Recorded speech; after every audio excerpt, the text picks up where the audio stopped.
The universe is not happening to you, it is happening through you. Align your mind, and you will align with the rhythm of the whole. Inspired by the Kybalion. In the shadows of ancient Egypt and the whispers of long-lost wisdom, there lies a book that has intrigued seekers, spiritualists and philosophers for over a century. The Kybalion, published in 1908 by the mysterious Three Initiates, is a small black volume that claims to reveal the secret teachings of Hermes Trismegistus, a mythical figure regarded as the father of alchemy, astrology, and all esoteric knowledge. But what exactly is the Kybalion? Where does it originate, and how can its 7 Hermetic Principles transform your spiritual path? This is the complete story, a journey through mystery, truth, and ancestral power. The Kybalion is a book shrouded in mystery. Its cover features no flashy designs, only a simple title and an enigmatic authorship. The Three Initiates.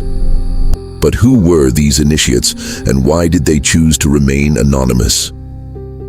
At the turn of the 20th century, amidst a cultural awakening of spiritualism, Eastern mysticism, and the resurgence of secret societies in the West, this book emerged like a whisper from the ancient world. Although officially published in 1908, the ideas it presents feel timeless, as if echoing from thousands of years ago, emerging from the sands of ancient Egypt, the minds of Greek philosophers, and the hearts of mystics throughout the ages. At first glance, it might have seemed like just another esoteric text in an era saturated with the occult, but there was something different about it. It spoke with a disarming clarity. It did not demand blind faith. Instead, it offered laws, principles of reality that could be tested through the personal experience of those who read them.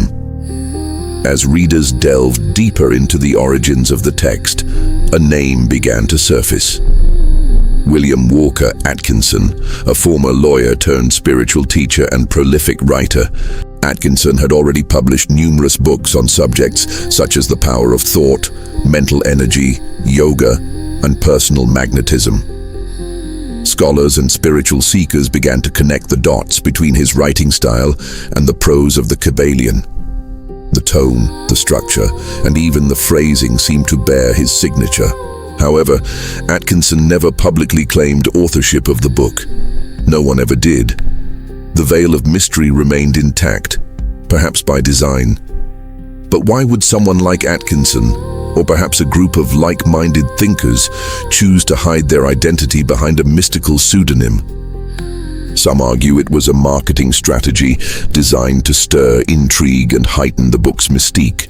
Others, however, believe the anonymity was an act of spiritual humility, a way to remove the ego from the teaching and allow the ideas to speak for themselves. In the Hermetic tradition, where it is said that knowledge is passed only to those who are ready, the authors may have felt that concealing their names would reinforce the idea that truth does not stem from personalities, but from that which lies beyond them. Beyond the mystery of its creation, the book claims to be a modern distillation of Hermetic philosophy, a tradition that traces its roots back to ancient Egypt.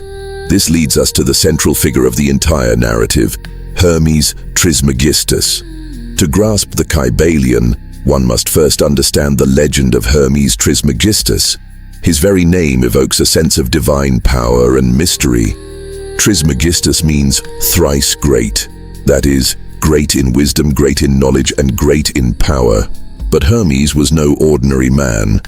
He was a symbol, a composite figure, part god, part sage, and part myth. In the Egyptian tradition, he is associated with Thoth, the scribe god, guardian of the Book of Life and master of sacred wisdom. In the Greek tradition, he merged with Hermes, the fleet-footed messenger of the gods. From this fusion emerged a being who represented the connection between the material and the spiritual, a bridge between the earthly and the divine. It is said that Hermes Trismegistus authored thousands of texts, ranging from alchemical treatises to spiritual dialogues, each revealing secrets about the nature of the universe, the soul, and the divine mind. His teachings gave rise to Hermeticism, a school of thought that influenced Gnosticism, Neoplatonism, medieval alchemy, and Renaissance magic. Even Isaac Newton, the father of classical physics, was deeply drawn to Hermetic texts, dedicating more time to the study of alchemy than to mathematics. Why? Because Hermes taught that the universe was not a chaotic accident, but an ordered and intelligible structure, governed by universal laws that could be understood and applied by those who were prepared. In the Kybalion, Hermes Trismegistus is presented not as a historical figure to be worshipped, but as a spiritual archetype, the ideal teacher, the embodiment of transcendental wisdom.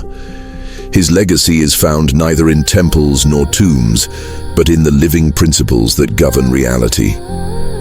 According to the Kybalion, these principles were handed down from master to student, passed through generations of initiates, and finally set down in a form that the modern mind could comprehend.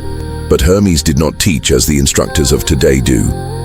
He transmitted knowledge through symbols, paradoxes, and enigmas, tools designed not merely to inform, but to awaken. His teachings were encoded, not to confuse, but to protect. In the Hermetic tradition, knowledge is power, and power in the hands of the unwise can become destructive. For this reason, secrecy is a recurring theme in Hermetic texts. Not everyone is prepared for the truth, and not all truths can be spoken plainly. The Kybalion, therefore, is not merely a book. It is a key that unlocks ancient truths that are as cosmic as they are personal.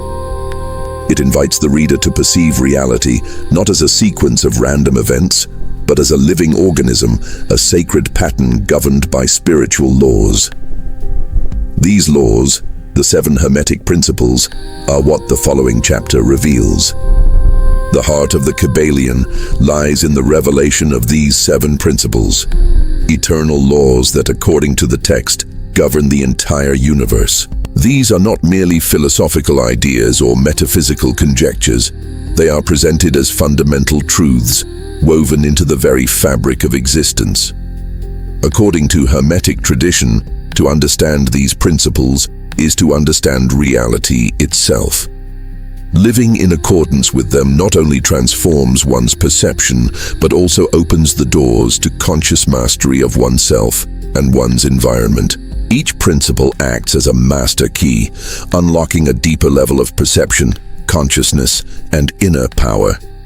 Next, we will explore each of these principles, not as abstract theories, but as living truths to be experienced. The first and most essential of all is the principle of mentalism, the all is mind. The second principle is the principle of correspondence, as above, so below, as below, so above.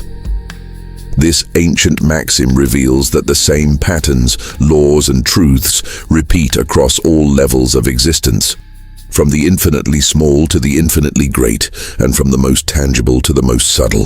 The third principle is the principle of vibration. Nothing rests, everything moves, everything vibrates. Modern science has confirmed this ancient truth. Everything in the universe, even that which appears solid, is in a state of constant vibration. Every atom, every thought, every emotion, and every word we utter vibrates at a specific frequency. It is through these vibrations that forms are created, energy flows, and our experiences manifest. The fourth principle is the principle of polarity. Everything is dual, everything has poles, everything has its pair of opposites. This principle asserts that opposites are not truly separate, but are actually extremes of the same thing. Heat and cold, for example, are not distinct realities, but rather varying degrees of temperature. The fifth principle is the principle of rhythm. Everything flows, out and in. Everything has its tides. All things rise and fall. Everything moves like a pendulum. This principle describes the natural cadence of life. Everything has its cycles, its tides, and its seasons. There are moments of expansion and moments of contraction, days of clarity and days of darkness, and phases of growth and phases of rest. These 5 principles, when applied consciously, offer not only a radically different vision of the world, but a completely new way of living within it. They are not commandments, nor are they imposed rules. They are tools for liberation, maps leading toward a more conscious, profound, and powerful existence. The 5th principle, the principle of rhythm. Everything flows out and in. Everything has its periods of advance and retreat. This principle maintains that everything in the universe is in a constant state of forward and backward motion. This pattern has been confirmed by scientists observing the evolution of planets and stars. In life, this rhythm manifests through cycles of birth, growth, development, and death, which repeat continuously. This same rhythm affects our emotions and thoughts. After moments of sadness or pain, periods of joy and satisfaction inevitably follow. These shifts can occur even within a single day, swinging from feelings of optimism and happiness to sadness and worry. It is essential to learn how to manage this pendular movement so as not to be swept away toward undesirable emotional states. Mastering this principle helps us maintain emotional equilibrium, allowing us to make the most of the good moments while preparing ourselves for the changes ahead. The 6th principle, the principle of cause and effect. Every cause has its effect. Every effect has its cause. Everything we experience in the present is a consequence of past actions, whether conscious or unconscious, and whether from this life or previous ones. This principle explains why we generate negativity, pointing out that causes may originate in our childhood, in past lives, or from our ancestors. We are shaped by influences from our lineage, society, religion, education, work, and social circles. These influences create mental patterns and beliefs that we adopt as truths. In this context, understanding the concepts of karma and dharma is essential. Every thought or action we initiate is a cause that will inevitably have an effect. Karma represents the debt to our destiny, while dharma is the reward for our righteous deeds. The good we do returns to us multiplied, as does the harm. To change our lives, we must generate the appropriate causes, which requires a shift within ourselves. Doing the same things will always yield the same results. Therefore, we must begin by changing our thoughts. The 7th principle, the principle of gender. This final principle reconciles you with yourself. You discover that 2 forces live within you, the masculine active, rational and structuring, and the feminine intuitive, receptive and creative. Both are sacred. You are no longer limited by social roles or fixed identities. You allow yourself to feel and to act, to inhabit silence, and to make decisions to create from a place of both tenderness and firmness. This principle is not about biological gender, it is about internal balance. By integrating these energies, you become whole, healing the wounds of your disconnection. Be sure to follow our channel and share this video with anyone who could benefit from these principles.